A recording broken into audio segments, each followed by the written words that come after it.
नमस्ते दोस्तों, मैं हूँ हितेंद्र और आप देख रहे हैं पृथ्वी। आज सुबह जो फर्स्ट ग्रेड का पॉलिटिकल साइंस और उस ग्रुप के लिए जो जीके का पेपर हुआ, उसको लेकर के हम लोग उत्साहित थे।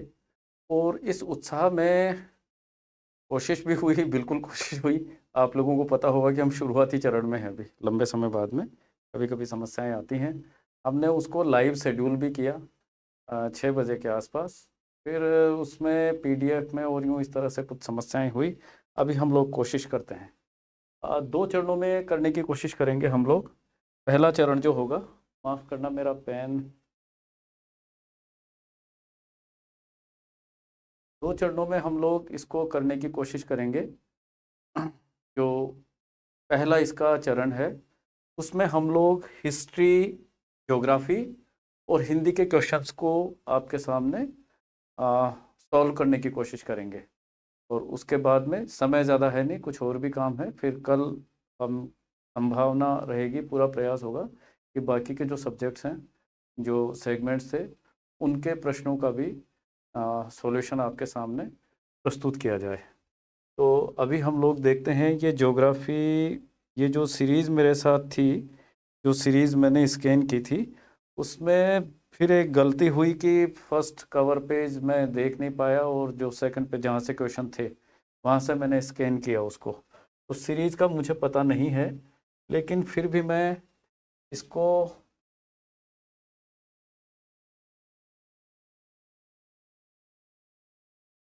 आपको बताता हूँ। ये जो भी सीरीज है, प्रश्न में पढ़कर बोलूँगा तो आपको समझ में आएगा। ये प्रश्न संख्या 19 है, जो ज्योग्राफी का क्वेश्चन है। निम्नलिखित में से कौन सा कथन सही नहीं है? 4 कथन है। पहला है कि राजस्थान का उत्तर दक्षिण विस्तार 869 किलोमीटर्स है।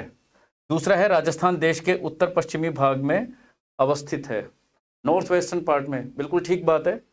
और थर्ड है राजस्थान की राज्य सीमा की कुल लंबाई 5920 किलोमीटर्स है, 5920 किलोमीटर्स है, 5920 किलोमीटर है। बिल्कुल ठीक बात है। और देश के क्षेत्रफल में, कुल क्षेत्रफल में राजस्थान का क्षेत्रफल 10.41% है, 10.41%। जो पूरे भारत देश का क्षेत्रफल है उसका लगभग 10.5% से कुछ कम, 10.41% राजस्थान का है। बिल्कुल। दूसरा, तीसरा और चौथा बिल्कुल ठीक है। इसमें आपका उत्तर बनेगा 1, नंबर 1। क्यों? क्योंकि राजस्थान का जो उत्तर दक्षिणी विस्तार है वो 869 किलोमीटर ना होकर के 826 किलोमीटर होता है। जो हम कई बार बात कर भी चुके हैं कि कोणा से बोरकुंड तक की जो दूरी है वो लगभग 826 किलोमीटर है। इस दृष्टि से आपका उत्तर यहाँ पर बनेगा 1। भारत में राज्यसभा में, ये शायद पॉलिटिकल साइंस का आ गया, और ये वापस पॉलिटिकल साइंस का ये आ गया 22वां प्रश्न इस सीरीज में।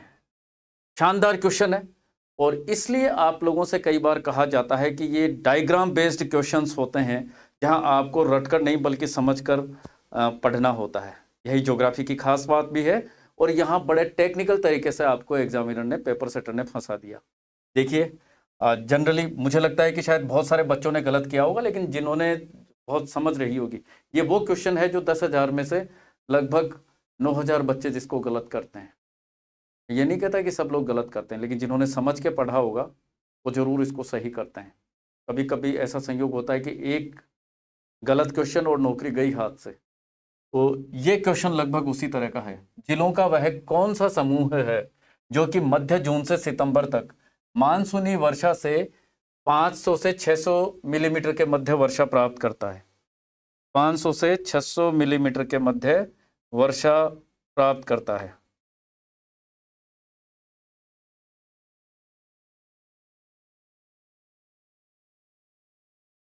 कौन सा है?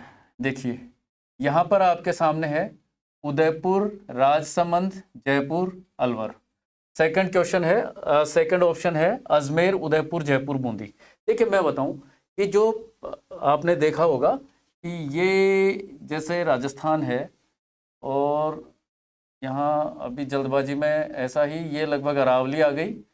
यहाँ अरावली के आसपास से ये लगभग 60 सेंटी मीटर की वर्षा रेखा है और इसके लगभग पश्चिम में ये 50 सेंटीमीटर की समवर्षा रेखा है।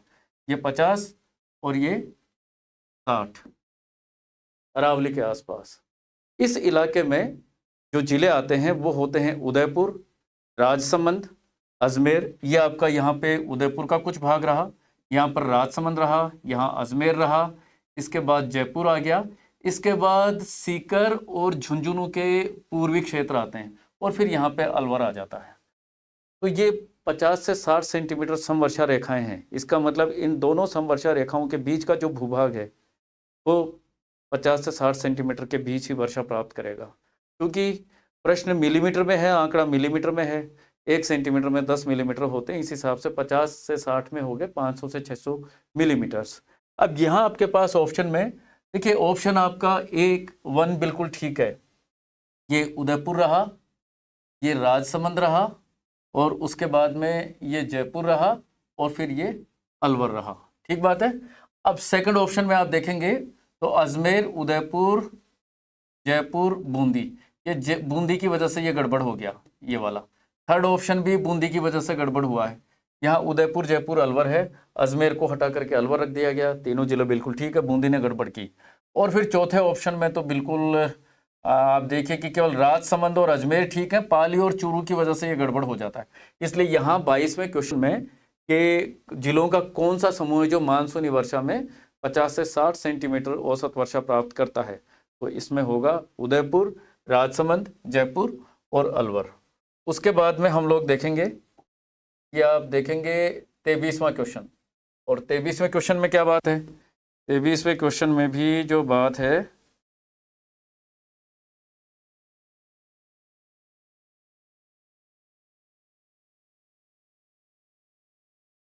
ये 20वां क्वेश्चन है, राजस्थान के निम्नलिखित में से किन जिले अथवा जिलों में 2001 से 2011 के मध्य जनसंख्या की दशकीय वृद्धि दर 30% से अधिक दर्ज की गई?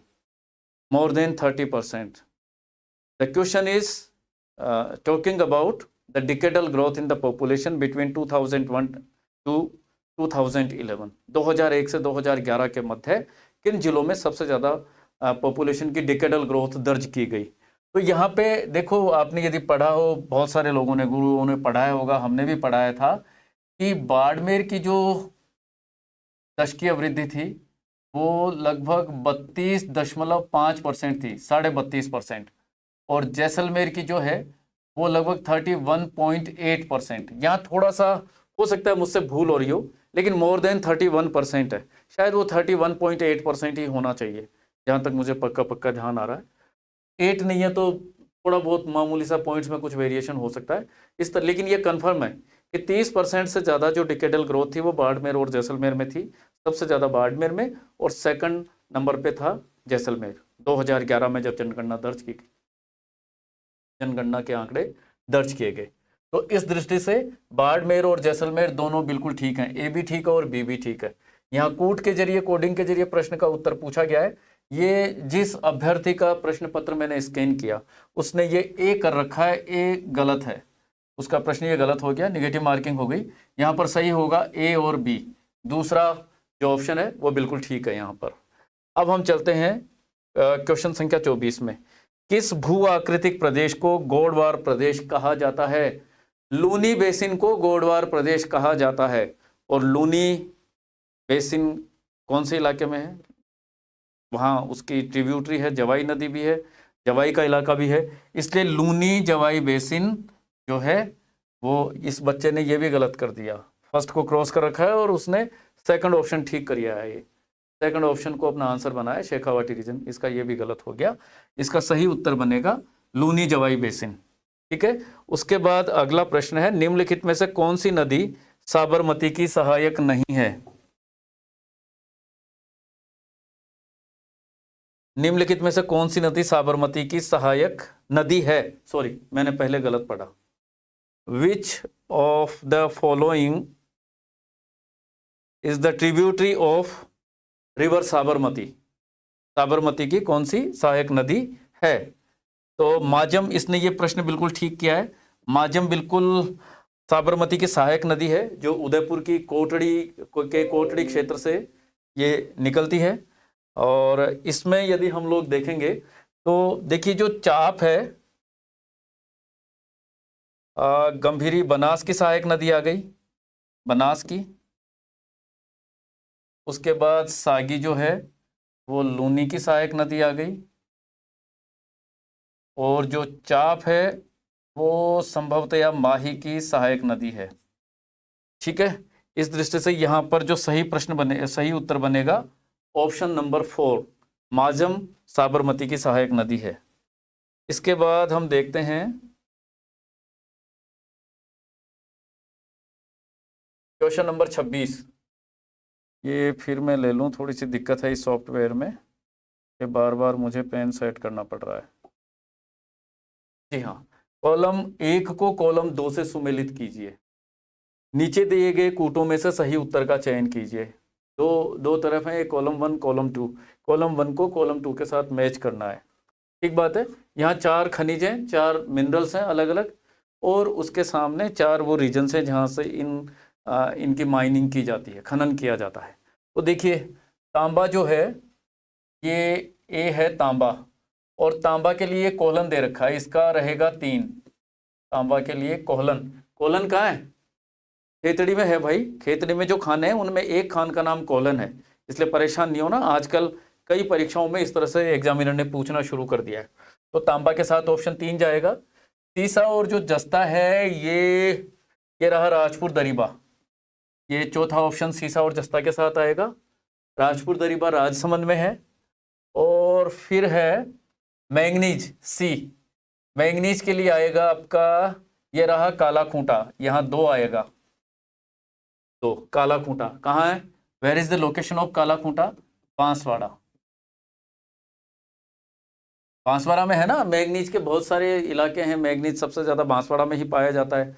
और वहाँ कई इलाके हैं, लीलवाना, तलवाड़ा, उसी क्षेत्र में ये काला खूंटा भी होता है और ये मैंगनीज के लिए जाना जाता है। उसके बाद बचा लौह अयस्क। लौह अयस्क के लिए ये जो रायसेला आप लोग पढ़ते हो ना, नीमला रायसेला, या रायसल लिखा गया है, तो नंबर 1 का जो ऑप्शन है वो लौह अयस्क के लिए है। तो ABCD में हम लोग देख लेते हैं, 3 4 2 और 1। 3 4 2 और 1, ये वाला ऑप्शन सही है 4 नंबर का। 3 4 2 और 1। इस बच्चे का जो मैंने लिया इसने ये भी गलत किया, शायद तैयारी भूगोल की इसकी ठीक नहीं रही होगी। इसने 2 नंबर का ऑप्शन कर रखा है, गलत है वो। सही ऑप्शन है 4 4 3 4 2 1। उसके बाद हम 27 नंबर का क्वेश्चन देखते हैं कि राज 171 एक वैरायटी है। राज 171 किस्म निम्नलिखित में से किस फसल से संबंधित है? इसने यहाँ गेहूं कर रखा है। इस बच्चे को ज्योग्राफी पढ़ने की जरूरत है, बहुत अच्छी तैयारी की जरूरत है इसको भूगोल की। देखिए इसने गेहूं किया है। राज 171 किस्म निम्नलिखित में से किस फसल से संबंधित है?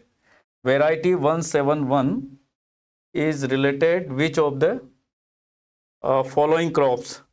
तो यहाँ पे होगा दोस्तों बाजरा। इसका सही उत्तर है बाजरा। जो पर्ल मिलेट होता है बाजरा, उससे ये संबंधित होती है। कौन? 171। और ये वैरायटी, इसमें खास बात क्या है, ये वैरायटी ड्राई फार्मिंग से संबंधित है, शुष्क कृषि, ताकि पानी की, हालांकि बाजरा को वैसे भी ज़्यादा पानी की जरूरत नहीं पड़ती, लेकिन ये और भी उसमें कि यदि कभी अकाल वगैरह की स्थितियां होती हैं पश्चिमी राजस्थान में, तो पश्चिमी राजस्थान की क्लाइमेटिक कंडीशंस को ध्यान में रखते हुए ये जो वैरायटी है वो डेवलप की गई थी। बाजरा यहाँ पर सही जवाब होगा। उसके बाद आते हैं हम लोग क्वेश्चन नंबर 28 में। ये क्वेश्चन आ गया 28।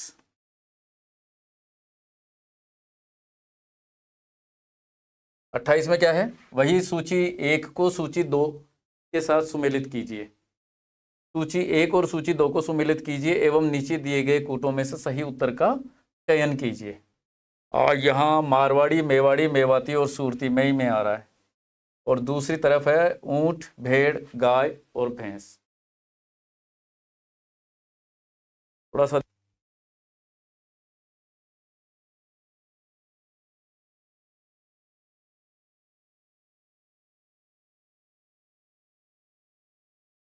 हाँ, ये देखेंगे मारवाड़ी। तो दोस्तों मारवाड़ी में भेड़ भी होती है और बकरी भी होती है, तो इसके साथ हम लोग एक के साथ हम लोग करेंगे 2 को। ये 2 नंबर का हुआ, मारवाड़ी हुआ भेड़। और मेवाती जो है वो गाय होती है, और गाय के अलावा 1-2 पशु और होते हैं। ये बिल्कुल 3 हो जाएगा इसके साथ में। सूरती का कन्फर्म है कि भैंस ही होती है। सूरती के साथ ऑप्शन 4 जाएगा। सी मेवाती के साथ गाय जाएगा।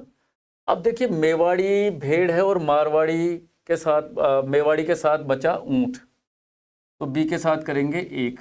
यहाँ थोड़ा सा डाउट है, सच पूछें तो मुझे यहाँ पर 2 ऑप्शन ठीक ठीक नजर आ रहे हैं, 2 ऑप्शन जिन पे कोई डाउट नहीं है। जो सूरती है ना वो स्पष्ट रूप से भैंस का है। जो मारवाड़ी है ये भेड़ का भी होता है, बकरी का भी होता है। मारवाड़ी, क्योंकि बकरी नहीं है तो भेड़ भी हमने यहाँ पर ले लिया। मेवाती के साथ गाय का होता है, एक आधा पशु और हो सकता है, मुझे ऐसा ध्यान आ रहा है कि शायद एक पशु और होता है। अब ऊंट के साथ दिक्कत हो गई कि मेवाड़ी ऊंट होता है या नहीं होता। ऊंट लगभग हर जगह पे पाए जाते हैं, लेकिन ऐसी स्थिति में जब आपके 2 ऑप्शन बिल्कुल ठीक हो जाएं तो यहाँ पर थोड़ा सा आप ट्रिक का इस्तेमाल कर सकते हैं। ये स्थिति हम लोग देखते हैं। सी और डी का कंफर्म है। सी और डी के साथ 3 और 4 आना चाहिए। जी हाँ, यहाँ पर देखें इस बच्चे का ये भी गलत हुआ है। देखिए सॉरी, सी और डी नहीं ठीक किया इसने। सी और डी के साथ 3 और 4, ये बिल्कुल इसी में आ रहा है ये ऑप्शन, और यहाँ ठीक ठीक मालूम भी चल रहा है। ए जो मारवाड़ी का था उसके साथ 2 ये भेड़ कर दिया इसने, तो यहाँ पर ऑप्शन बनेगा ये चौथा, 2 1 3 4, ये बिल्कुल ठीक था। मेवाड़ी मेवाती और सूरती से हम लोग इसको इजीली कैच कर सकते हैं। उसके बाद हम देखते हैं, शायद ये 28 तक था। एक बार मैं देखूं कि ज्योग्राफी के क्वेश्चंस कितने थे। 28 के बाद 30 और 31 भी है। ये क्वेश्चन नंबर 30, कॉलम 1 को कॉलम 2 के साथ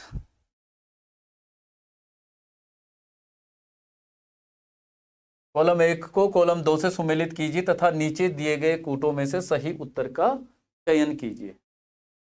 ठीक बात है।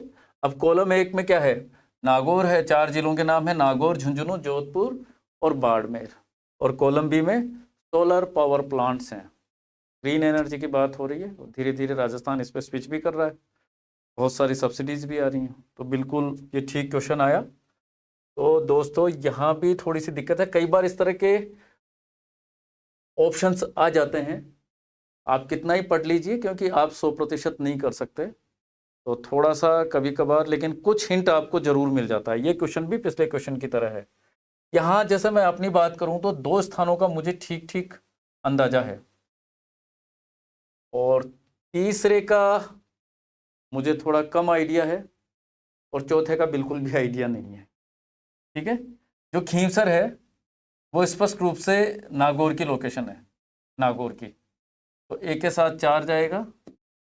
और उसके बाद गौरीर का भी पता है, झुंझुनू में गौरीर होता है, बी के साथ 3 आएगा। गौरीर की लोकेशन झुंझुनू में है, ये कंफर्म है। अब बचा आगोरिया और धूनिया। आगोरिया का लगभग पता है थोड़ा थोड़ा, ये शायद ये बाड़मेर में हो सकता है, ये डी के साथ हम करेंगे 1। अब बचा धूनिया, मुझे बिल्कुल पता नहीं है, ना मैंने पढ़ा है आज तक, तो जोधपुर के साथ हम लोग धूनिया को लगाएंगे ऐसी स्थिति। चलिए देख लेते हैं। यहाँ 2 ऑप्शन जो बिल्कुल ठीक थे वो थे नागौर और झुंझुनू। ए और बी के साथ 4 और 3 है, 4 और 3, कोई कंफ्यूजन नहीं है, इस बच्चे ने ये बिल्कुल ठीक किया है, 4 और 3।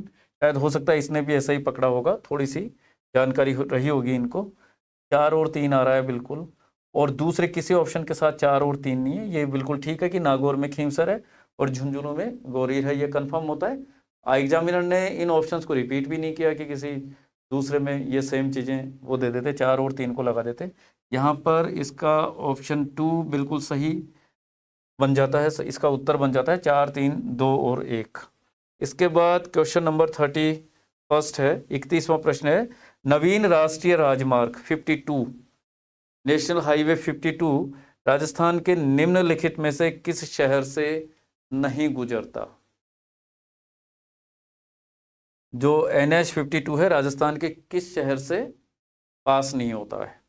तो देखिए जो 52 है वो पंजाब से निकलता है, शायद कर्नाटक तक जाता है ये, और इसमें आप लोग देखेंगे तो राजस्थान का कोटा आता है, बिल्कुल ठीक है, राजस्थान का बूंदी भी आता है और टोंक भी आता है, लेकिन राजस्थान का बारां नहीं आता। तो प्रश्न भी यही कि किस शहर से नहीं गुजरता है। हमने परिवहन के जो लेक्चर्स थे उनमें स्पष्ट रूप से ये बता भी रखा है किन किन जिलों से ये निकलता है, और इसी तरह से इसका जवाब भी आ जाता है। निश्चित रूप से क्वेश्चंस की जो क्वालिटी है काफ़ी अच्छी है, बहुत अच्छे क्वेश्चन है, मेहनत करके बनाए गए। तुक्के से आप लोग काम नहीं चला सकते। तुक्का जो 1 या 2 जगह हमने लगाया, मैंने भी लगाया, वो भी केवल 2 जगह पे लगा पाए, वो भी उस कंडीशन में सही हो सकता है जब आपको लगभग 2 ऑप्शंस ठीक ठीक आ रहे थे और उसमें एग्जामिनर ने उन ऑप्शंस को रिपीट नहीं किया जो कूट थे, कोडिंग थे, इस वजह से वो ठीक लग गया। अदरवाइज ये तुक्के जैसे प्रश्न यहाँ पर नहीं थे। मेहनत की जरूरत थी और बिल्कुल एक कंटिन्यूस स्टडी की जरूरत थी। यहाँ पर 12 आपका जवाब बनता है। 31वां जो प्रश्न है कि नेशनल हाईवे 52 राजस्थान के किस शहर से नहीं गुजरता? 12 से नहीं गुजरता, यहाँ आपका उत्तर बनता है। तो ये शायद भूगोल के जो प्रश्न थे वो 31 तक ही थे, 31 तक। उसके बाद हम लोग हिस्ट्री को लेंगे और हिस्ट्री के क्वेश्चन शुरू होते हैं 41 से।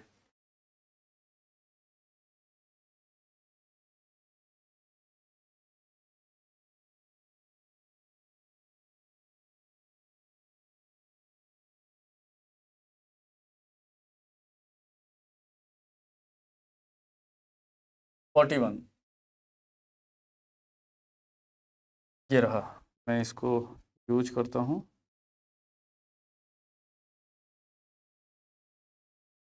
राजा राम मोहन राय ने ब्रह्म समाज की स्थापना हिंदू धर्म के सिद्धांतों और अवधारणाओं को उत्कृष्ट बनाने के विरोध में नहीं की, बताने के विरोध में नहीं की। देखिए निगेटिव प्रश्न है, प्रश्न की भाषा जो है वो नेगेटिव नहीं आ गया, और यहाँ बच्चा लगभग 95% बच्चे से चूक होती उसका अर्थ लगाने में जब डबल निगेटिव होता है। राजा राम मोहन राय ने ब्रह्म समाज की स्थापना हिंदू धर्म के सिद्धांतों और अवधारणाओं को उत्कृष्ट बताने के विरोध में नहीं की। यानी उत्कृष्ट हिंदू समाज जो है, इसकी जो मान्यताएं हैं, इसकी जो परंपराएं हैं, उनको महान बताने के विरोध में वो नहीं थे। और ऐसा नहीं था कि ये कुछ लोग महान बता रहे थे और महानता का विरोध करने के उन्होंने ब्रह्म समाज की स्थापना की हो, ऐसा नहीं था। ये प्रश्न कह रहा है। अब आप इस पे सोचिए कि वो महान बताना चाहते थे या नहीं बताना चाहते थे। इस तरह से इसको हम लोग सरलीकृत कर सकते हैं। इसका कारण और रीजन जो दे रखा है वो सेकंड स्टेटमेंट है। उनका उद्देश्य हिंदू धर्म को उदारवादी एवं तर्क संगत बनाना था, जिससे वह आधुनिक विश्व के प्रति अधिक ग्रहणशील बन सके। उनका उद्देश्य क्या था? हिंदू धर्म को उदारवादी, लिबरल बनाना था, लॉजिकल बनाना था, लॉजिकल अप्रोच के साथ वो काम करें, ये बनाना था ताकि वह आधुनिक विश्व के प्रति अधिक ग्रहणशील बन सकें। बहुत सारी बुराइयां रही होंगी, अंधविश्वास थे, बहुत सारी ऐसी परंपराएं, ऐसे बिलीफ सिस्टम जो विज्ञान की कसौटी पर खरा नहीं उतरते और दूसरे व्यक्ति से अदर देन द हिंदुइज्म, यदि किसी शख्स से हम बात करें तो उनका मखौल उड़ा सकता है कि क्या इस तरह की क्या बात कर रहे हो तुम, ठीक है। तो उनकी जो मान्यता थी वो यही थी कि ये जो कुछ बुरी चीज़ें हैं उनमें हम परिवर्तन करें या उनको छोड़ दें, ताकि हम ज़्यादा तार्किक आधुनिक विश्व के सामने ज़्यादा प्रगतिशील नज़र आएँ, ज़्यादा सम्मानित नज़र आएँ, ज़्यादा अच्छे नज़र आएँ। तो इस दृष्टि से ये 2 स्टेटमेंट यहाँ पर होते हैं, और निश्चित रूप से इस बच्चे ने भी ठीक ही किया। हो सकता है तुक्का मारा हो या हो सकता है समझ लिया हो। ये जो स्टेटमेंट है, जो कथन ए है, इसकी वजह से इस प्रश्न का उत्तर गलत होने की संभावनाएं ज़्यादा बनती। दोनों ठीक नज़र आ रहे हैं और ये इसको सपोर्ट भी कर रहा है, तो निश्चित रूप से इसका उत्तर यही बनेगा। ए और आर दोनों पृथक रूप से सत्य हैं, दोनों का अपना वजूद है, दोनों सही हैं, ठीक बात है। और आर ए का सही स्पष्टीकरण है, क्लैरिफाई करता है उसको, बिल्कुल करता है। ठीक बात है। 42 में आते हैं। अकबर के दरबार का प्रमुख संगीतकार तानसेन गायन की किस शैली का प्रतिनिधित्व करता था? ध्रुपद शैली। ठीक है, इसका जो ऑप्शन ए है वो बिल्कुल ठीक है, ऑप्शन 1। ठीक है। The new economic menace to India के लेखक कौन हैं? The new economic menace to India के लेखक कौन हैं? और इसके लेखक होते हैं विपिन चंद्र पाल। इस बच्चे ने ये गलत किया, बाल गंगाधर तिलक, विपिन चंद्र पाल इसके लेखक है। सही उत्तर यही है। उसके बाद हम लोग चलते हैं क्वेश्चन नंबर 44। और ये प्रश्न है अर्णोराज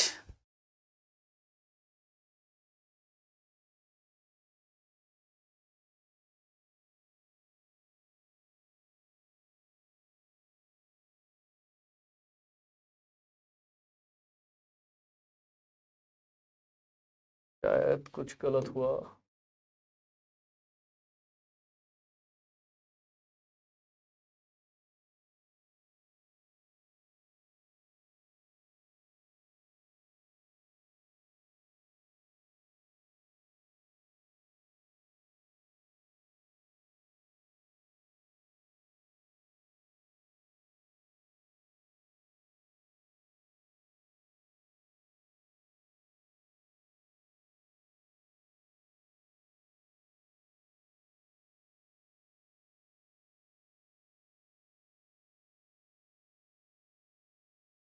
थोड़ी सी दिक्कत हुई यहाँ पे।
एक मिनट में थोड़ी सी समय याचना आप लोगों से।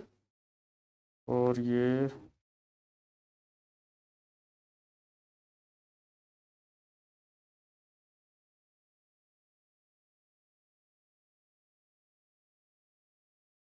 हम्म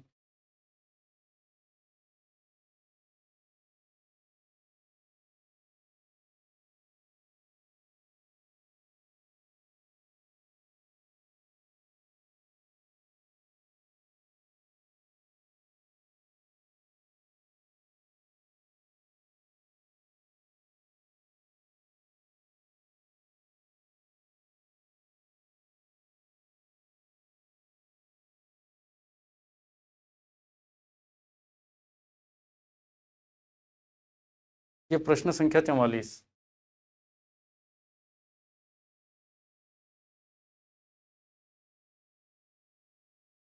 अर्णोराज के द्वारा मालवा के किस परमार शासक को परास्त कर ऊपर माल का क्षेत्र अपने राज्य में मिलाया गया? अर्णोराज जो अजमेर के राजा थे, ऊपर माल जो भीलवाड़ा के आसपास का इलाका है, ऊपर माल का जो पठार है, वह क्षेत्र अपने राज्य में मिलाया गया। और इसका जवाब इस बच्चे ने बिल्कुल ठीक किया है, ऑप्शन 4 इसका सही जवाब है, नरवर्मा। इसका जो सही जवाब है नरवर्मा। ये शायद पेन अभी ये अलग सॉफ्टवेयर में मैंने स्टार्ट किया दोबारा से, तो चलिए मैं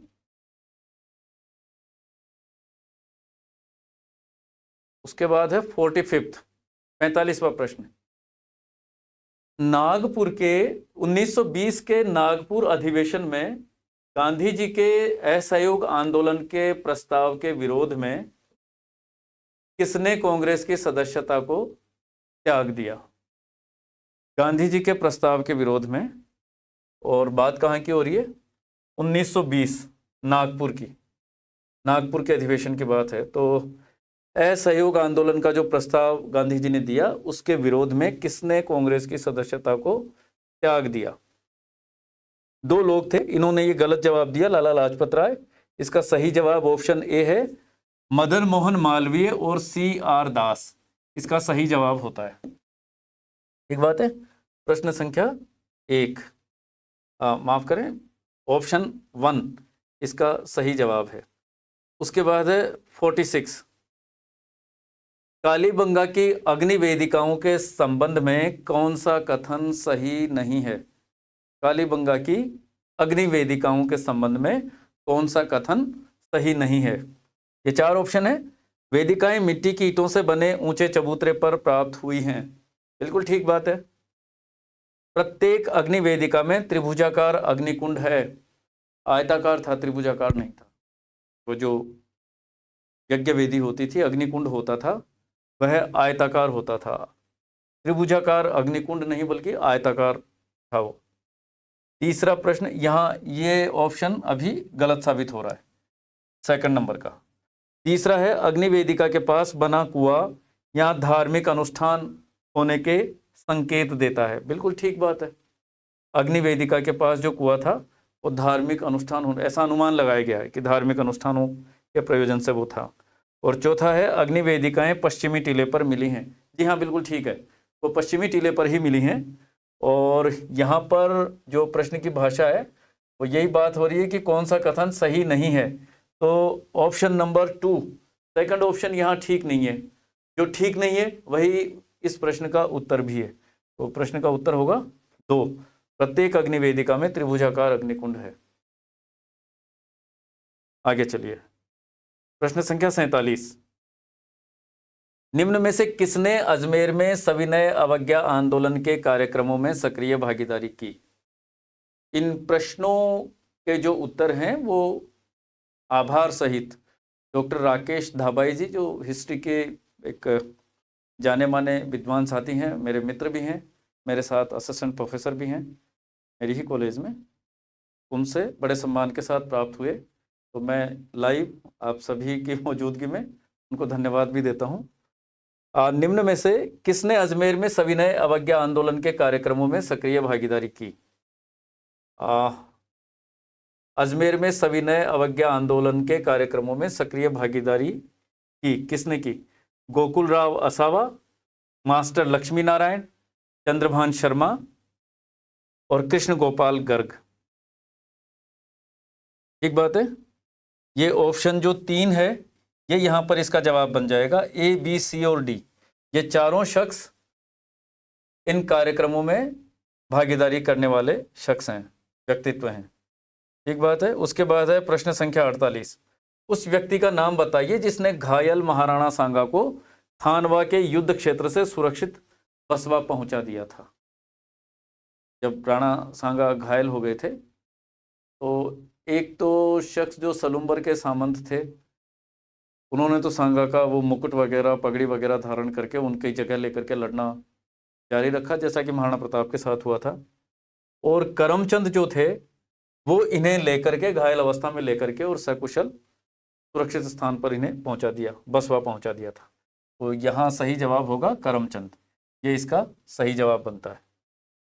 प्रश्न संख्या 49, रावत केसरी सिंह 1857 की क्रांति के दौरान किस स्थान के ठिकानेदार थे? कोठारिया, बिल्कुल ठीक बात है।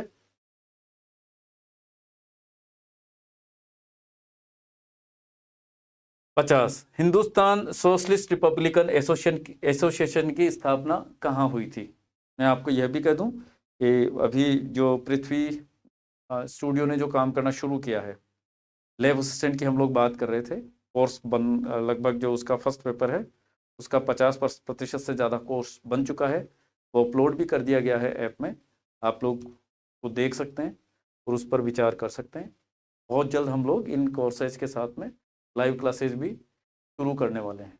तो आप लोगों से गुजारिश है कि थोड़ा सा तो अपनी गतिविधियों में पृथ्वी को भी शामिल करेंगे। पृथ्वी वैसे भी अच्छा नाम है, पृथ्वी माता है, तो अपनी गतिविधियों में भूगोल से यदि जुड़ना है तो आप लोग इस चैनल के साथ में जुड़ सकते हैं। हिंदुस्तान सोशलिस्ट रिपब्लिकन एसोसिएशन की स्थापना कहाँ पर हुई थी?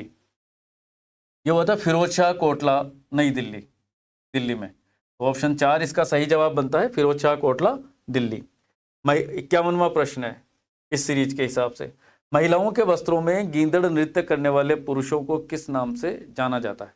दो कैटेगरी बन जाती है। जो इसमें शामिल होते हैं, जो खेलने वाले होते हैं इस नृत्य में, वो गैरिये कहलाते हैं। इस बच्चे ने भी यही किया है, लेकिन इसमें यह पूछा गया है कि महिलाओं के वस्त्रों में, महिलाओं के वस्त्र पहनकर जो गीदड़ नृत्य करते हैं, जो नाचने वाले हैं, उन पुरुषों को किस नाम से जाना जाता है? उनके लिए सही शब्द है, सही जवाब है गणगौर। तो इसका तीसरा जो ऑप्शन है वो सही साबित होता है, सही बनता है, 3 गणगौर। प्रश्न संख्या 52, 1946 में किसानों की दयनीय स्थिति पर खेड़ा मंगल सिंह का सम्मेलन किस राज्य के प्रजामंडल ने आयोजित किया? खेड़ा मंगल सिंह का सम्मेलन किस राज्य के प्रजामंडल ने आयोजित किया? यहाँ ऑप्शन 2 अलवर इसका सही जवाब बनता है, अलवर। ठीक है। 53, निम्नलिखित में से किस किले में केवल एक ही मार्ग से प्रवेश किया जा सकता है? काफी प्रसिद्ध किला, इस बच्चे ने भी ठीक कर दिया, कुंभलगढ़ का किला, यहाँ केवल एक ही रास्ते से आप प्रवेश कर सकते हैं, इसी वजह से इसे सुरक्षित भी माना गया। अगला 54, उस राजा का 55, 55वां प्रश्न, उस राजा का क्या नाम था जिसे हड़बू जी ने आशीर्वाद देते हुए अपना खंजर भी उपहार में दिया था? पंचपीर में हड़बू जी भी शामिल हैं और वो राजा है राव जोधा। इस बच्चे ने नहीं किया, इसने 2 जगह निशान लगा रखा है, राव सूजा और राव मालदेव, जबकि कौन है? राव जोधा। ध्यान होगा जो इतिहास के विद्यार्थी हैं कि राणा कुंभा, मेवाड़ के राणा कुंभा और मारवाड़ के बीच में बनती नहीं थी, कुछ निजी कारण थे, और राजा राणा कुंभा से भागते हुए राव जोधा यहाँ तक पहुँचे हड़बू जी के पास, और फिर हड़बू जी ने उन्हें आशीर्वाद दिया, अपना खंजर भी दिया। उसी के बाद जोधपुर की स्थापना होती है और फिर कालांतर में राणा कुंभा के और राव जोधा के संबंध भी ठीक बनने लगते हैं। तो यहाँ पर सही जवाब होता है ऑप्शन 4 राव जोधा। अलवर के राजा बलवंत सिंह के समय दुर्गा सप्तशती का चित्रण किस चित्रकार ने किया था? दुर्गा सप्तशती का चित्रण, और वो चित्रकार हैं, बिल्कुल ठीक है, डालूराम एवं शिव कुमार। ठीक किया, इस बच्चे ने भी ठीक किया इसको, डालूराम एवं शिव कुमार। ये 56वां प्रश्न था, और मैं देखूं हिस्ट्री के प्रश्न कहाँ तक हैं। जी हाँ, 56 तक। उसके बाद हम हिंदी के प्रश्नों को देखते हैं। हिंदी के प्रश्न शुरू होते हैं 66 से। प्रश्न संख्या 66,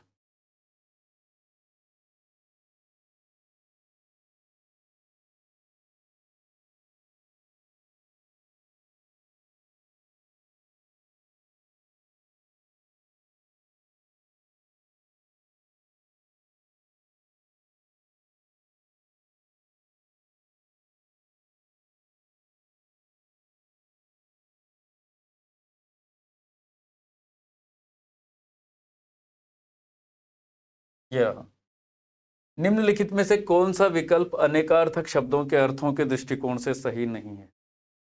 ऐसा शब्द जिसके अनेक अर्थ निकलते हैं। यहाँ हर विकल्प में वो एक ही शब्द के कई कई अर्थ दिए हुए हैं। आप ये प्रश्न की भाषा निगेटिव है, अनेक शब्द के अर्थों के दृष्टिकोण से सही नहीं है, अनेकार्थक शब्द के अर्थों के दृष्टिकोण से सही नहीं है। एक शब्द दिया हुआ है, उसके सामने उसके कई कई अर्थ दे रखे हैं, आपको देखना है किस युग में उस शब्द का कोई गलत अर्थ है, वही आपका उत्तर बनेगा। भेद, भेद का मतलब रहस्य भी होता है, भेद का मतलब प्रकार भी होता है, भेद का मतलब भिन्नता भी होती है। हम यूज करते हैं ना कि उसके पीछे कहीं जरूर कोई न कोई भेद है, कोई रहस्य है। हम कहते हैं ना कि संज्ञा कितने प्रकार की होती है। हम कहते हैं ना कि राम और कृष्ण में क्या भेद है, रंग को लेकर क्या भेद है, गुणों को लेकर क्या भेद है। तो तीनों ठीक है। प्रश्न एक जो ऑप्शन 1 है भेद, ये बिल्कुल ठीक जवाब है। प्रसाद, प्रसाद का मतलब कृपा भी होती है, अनुग्रह भी होता है, अनुग्रह भी लगभग कृपा जैसा ही है। अवमर्श एक निगेटिव मीनिंग देता है, निगेटिव, आलोचना जैसा, बुरा चिंतन करने जैसा। जबकि प्रसाद तो क्या है, कृपा, अच्छी बात है, पॉजिटिव सेंस में है। यहाँ थोड़ा संदेह होता है। दो ऑप्शंस को और देखते हैं। दल, दल के 3 अर्थ यहाँ पर दे रखे हैं, एक सेना, एक समूह, एक पत्ता। तो दल का मतलब सेना भी होता है। हम कहते हैं ना कि रिपु दल, शत्रु दल, अरिदल, शत्रु का समूह। और समूह तो होता ही है दल का मतलब, वॉलीबॉल का दल, भारतीय दल, जयपुर का दल, एनएसएस का दल, ये होता ही है। उसके बाद पत्ता भी होता है, पत्ता, लीफ, हम बोलते हैं तुलसी दल, तुलसी का पत्ता। तो पत्ता शब्द भी ठीक है, ये तीसरा ऑप्शन भी ठीक है। धारणा, समझ, उसकी धारणा गलत है, उसकी समझ गलत है। बुद्धि भी इसी से संबंधित है और विचार भी इसी से संबंधित है, ये भी ठीक है। यहाँ सही जवाब यही बनेगा, ऑप्शन 2। अवमर्श एक निगेटिव मीनिंग देने वाला शब्द है जो कृपा या अनुग्रह या प्रसाद से तालमेल नहीं रखता है, यही इसका जवाब भी बनता है। क्वेश्चन नंबर 67 हम लोग देखते हैं, 67। निम्नलिखित में से किस विकल्प के सभी शब्द शुद्ध हैं? कौन सा है? अभीष्ट, बिल्कुल ठीक है। परिशिष्ट, ठीक है। कनिष्ठ, बिल्कुल ठीक है। और श्रेष्ठ, ये भी ठीक है। उसके बाद सेकंड है घनिष्ठ, ये ठीक है। वरिष्ठ गलत है। जिस तरह से कनिष्ठ में ठ होता है, ठ, उसी तरह से वरिष्ठ में भी ठ होता है। अंत्येष्टि, अनिष्ठ, ये भी गलत है। तो दूसरा ऑप्शन तो गलत हो गया। थर्ड देखते हैं, अभीष्ट, बिल्कुल ठीक है। विशिष्ट नहीं होता, विशिष्ट होता है, विशिष्ट। संतुष्ट भी ठीक है, ज्येष्ठ, ये भी ठीक है। तो तीसरा ऑप्शन इसलिए विशिष्ट की वजह से गलत होता है। चौथा ऑप्शन क्या है? अंत्येष्टि नहीं होता। क्या होता है? अंत्येष्टि, अंत्येष्टि जो अंतिम क्रिया होती है। श्लिष्ट, ये ठीक है। परिशिष्ट गलत है, परिशिष्ट ऐसा होता है जो ऑप्शन 1 में है। पृष्ठ सही है।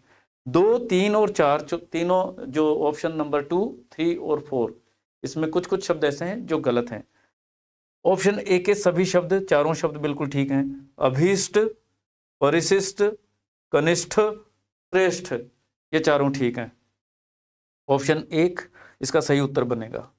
उसके बाद प्रश्न 68वां है, अंग्रेजी पारिभाषिक क्रीमी लेयर का समानार्थक हिंदी शब्द है। रिजर्वेशन में जनरली ये यूज होता है। ओबीसी का क्रीमी लेयर, ओबीसी के लिए यूज होता है अभी तक। तो एससी और एसटी में तो क्रीमी लेयर जैसी चीज अभी तक आ नहीं पाई है। तो ये जो क्रीमी लेयर है, अब हम देखते हैं इसका समानार्थक हिंदी शब्द कौन सा है। देखिए, अभिजात्य वर्ग, समुन्नत वर्ग, उन्नतशील है, उन्नति कारक है, कुछ ऐसा। नवधनाढ्य वर्ग, जो अभी अभी धनवान बना है। अभिजात्य वर्ग, जो काफी कुलीन है, प्रेस्टिजियस है। अभिजात्य तो नहीं हो पाएगा क्योंकि उनको रिजर्वेशन ही ओबीसी कहते हो, अदर बैकवर्ड क्लासेस या other backward caste, OBC. Reservation इसी वजह से कि उन्हें अभिजात्य नहीं माना जाता। तो ये बात तो ठीक है। उच्च आय वर्ग, उच्च आय वर्ग भी कैसे हो जाएगा? जिस ग्रुप में रिजर्वेशन है तो एकदम से तो इतना होगा नहीं। क्रीमी लेयर का मतलब उच्च आय वर्ग नहीं होता, फिर तो वो में चले गए, मध्यम वर्ग से भी काफ़ी ऊपर, इनको रिजर्वेशन की ज़रूरत नहीं होगी। यहाँ मुझे लगता है किसी हिंदी के विद्वान से बात हो नहीं पाई है इस विषय में। थोड़ा सा यदि कुछ गलत हुआ तो क्षमा याचना के साथ इसमें सुधार भी करेंगे। समुन्नत वर्ग यहाँ पर इसका ठीक ठीक जवाब बनेगा, जो अपेक्षाकृत रूप से थोड़े उन्नत हैं, कंपैरेटिवली थोड़े से उन्नत हैं। तो नवधनाढ्य तो नहीं है, धनवान तो वो नहीं है, उच्च आय वर्ग वाले भी वो नहीं है, अभिजात्य कुलीन भी वो नहीं है, ऐसा तभी तो उनको रिजर्वेशन दिया गया। कहीं न कहीं एक पिछड़ापन तो था, लेकिन समुन्नत वर्ग जो समसामयिक रूप से जो उनकी कैटेगरी है उनमें कुछ वो उन्नत हैं, उनमें उनकी स्थिति कुछ ठीक है। क्रीमी लेयर का वैसे हूबहू शाब्दिक अर्थ होता है मलाईदार, लेकिन इसको ये एक शाब्दिक अर्थ है, सांकेतिक अर्थ जो इसका निकलेगा वो समुन्नत वर्ग निकलेगा। यहाँ ऑप्शन 1 निश्चित रूप से सही होना चाहिए। 69 सुसंगत विकल्प चुनिए, जगन्नाथ यही ऑप्शन ठीक है। सत शास्त्र, मही इंद्र ये संधि भी गलत है, मात्रानंद ये भी गलत है, मात्र प्लस आनंद, जगन्नाथ जगत प्लस नाथ, ये पहला जो ऑप्शन है ये ठीक बनेगा, ठीक रहेगा इसमें जगन्नाथ ये जो है। उसके बाद में है प्रश्न संख्या 70, वह प्रत्यय युक्त शब्द है और दिए गए चारों शब्दों में वह है अंत में, प्रत्यय अंत में ही जुड़ते हैं, राघव, पांडव, वैष्णव, केशव। लेकिन यदि इन शब्दों की उत्पत्ति की हम लोग बात करेंगे वह कैसे जुड़ा, तो इन शब्दों का स्वतंत्र वजूद वह नहीं होकर के यहाँ लगभग अव आदेश होता है। अव, राघव, पांडव, पांडव में पांडु होता है, तो इसमें अव आदेश देखने को मिल रहा है इसमें। केशव एक ऐसा शब्द है जो स्वतंत्र रूप से केश ही होता है और वह प्रत्यय लगने से वह बना केशव। कृष्ण का नाम है केश जैसे वर्ण वाला, केश जैसे वर्ण वाला, तो यहाँ ऑप्शन 4 ठीक होना चाहिए। दोस्तों यहीं पर हिंदी के प्रश्न 70 तक ही थे मेरे ख्याल से, क्वेश्चन नंबर 70 तक, ठीक है। इसके बाद हम लोग यदि संभव हुआ, कोशिश पूरी होगी, कल बाकी के विषयों के जवाब भी लेकर के आपके सामने हाजिर होंगे। आपसे गुजारिश है, लैब असिस्टेंट का जो बहुत अच्छा कोर्स हम डिज़ाइन कर रहे हैं पृथ्वी के बैनर से, तो एक बार देखने की कोशिश करें। जो लाइव क्लासेस शुरू होंगी उनसे भी जुड़ने की कोशिश करें, लाइक करें, शेयर करें, सब्सक्राइब करें, ठीक है। धन्यवाद, फिर मिलेंगे नए लेक्चर में नए वीडियो के साथ।